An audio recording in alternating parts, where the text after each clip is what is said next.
नमस्कार, beauty studio मराठीमध्ये पुन्हा एकदा स्वागत। तर बरेचदा आपल्याला असा प्रश्न पडतो, ड्राय फ्रुट्स म्हणजे सुका मेवा हा भिजवून खायचा का तसाच खायचा। काही लोक सांगतात की सगळं तुम्हाला भिजवून खायचं आहे, काही लोक सांगतात की तुम्ही ते असंच ड्राय खाऊ शकता। तर तुम्हाला कसं खायचं आहे ते मी तुम्हाला आजच्या व्हिडिओमध्ये सांगणार आहे की तुम्हाला बदाम कसा खायचा आहे, काजू कसा खायचा आहे, पिस्ता कसा खायचा आहे, कोणत्या गोष्टी तुम्हाला भिजवून खायच्या आहेत आणि कोणत्या तुम्ही तसंच ड्राय कोरडे खाऊ शकता ते मी तुम्हाला आजच्या व्हिडिओमध्ये सांगणार आहे। चला तर मग आजचा व्हिडिओ आपण लगेच चालू करूया। पहिला आहे बदाम। तर बदाम मध्ये फॅट्स, प्रोटीन, विटामिन्स असतात आणि बदाम तुम्ही रात्रभर भिजवून सकाळी त्याची साल काढून बदाम खाल्लं पाहिजे। भिजवून खाल्लं तर ते चांगलं पचतं आणि त्याच्यामध्ये एक फॅटिक ऍसिड असतं ते कमी होतं, ज्याने न्यूट्रिएंट ऍब्झॉर्प्शन चांगले होते आणि पोटाला हलकं पण असतं।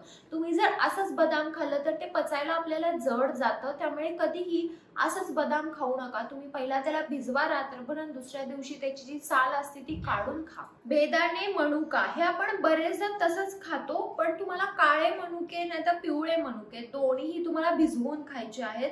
तुम्ही जर भिजवून नाही खाल्ले तर तुम्हाला कॉन्स्टिपेशन होणार आणि जर तुम्ही तसंच खाल्लं तर तुम्हाला ते लवकर पचणार देखील नाही, मग तुमच्या पोटात गॅस, कॉन्स्टिपेशन होत राहील। त्यामुळे जे काही तुम्ही मनुका खाणार आहात कोणताही खा, तो तुम्हाला भिजवूनच खायचा आहे। अक्रोड म्हणजे वॉलनट्स, तर ह्यामध्ये ओमेगा 3 फॅटी ऍसिड असतात।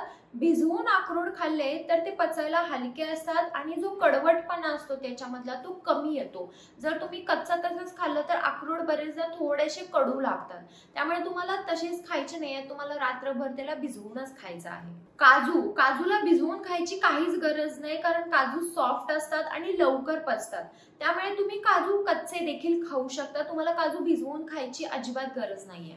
पिस्ता पण तुम्ही बिना भिजवता खाऊ शकता। पिस्तामध्ये प्रोटीन, फायबर, हेल्दी फॅट्स असतात, त्यामुळे तुम्हाला पिस्ता भिजवून खायची काहीच गरज नाहीये। तर हा होता आजचा माझा व्हिडिओ की तुम्ही कोणते ड्राय फ्रुट्स भिजवून खायचे आहेत आणि कोणते तुम्ही तसेच ड्राय खाऊ शकता याच्याबद्दल। जर तुम्हाला काही शंका असतील तुम्हाला कमेंट बॉक्समध्ये विचारू शकता आणि हा व्हिडिओ जर आवडला असेल तर व्हिडिओला लाईक करा, शेअर करा आणि चॅनलला सबस्क्राईब करायला विसरू नका। चला तर मग आपण लवकरच भेटूया एका नवीन व्हिडिओमध्ये, तोपर्यंत काळजी घ्या, बाय।